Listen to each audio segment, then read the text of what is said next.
Wool is a sheep herding game. Never played one of those before, but after I played the first levels, I decided it's worth having a look at. And I wasn't wrong. As it turns out, I'm the world's best sheep herder. Who would have guessed? But I come back to that later. You control a little fat dog that has to bring all the sheep on the green home. Sheep have a natural respect for dogs. They will move away from you. And if you run, they will move away faster. Since you are a fat and lazy dog, after a short while you start to sweat and stop running. It's easier after all if you just start barking at the sheep. This has more or less the same effect, but it's not as easy to keep control that way. You want to keep control?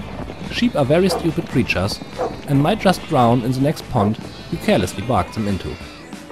There are two different kinds of sheep. First, there are the white ones.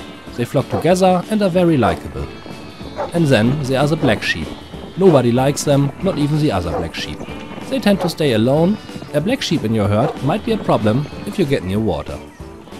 Sheep isn't very deep when it comes to gameplay, and most of the 30 levels are just the same with little diversion. But it's still fun taking control of a big flock, and the high score system is motivating. And since there's a global leaderboard, some may find some real long-time motivation. At the moment it's mostly me though that leads them at the normal difficulty. I'm just that good, and the fact that there's just one other guy in them helped. Not sure if it's a bug, but maybe sheep herding games don't sell that well. There's a local co-op multiplayer for up to 4 players, and a versus mode. For 2 players, co-op works very well, but versus not at all. They should have given the underdog a louder bark, keeps things going. If you have more than 2 players available though, those modes might be fun. If you enjoy the trial, for 80 points this is a nice little game that requires little brain activity and is fun.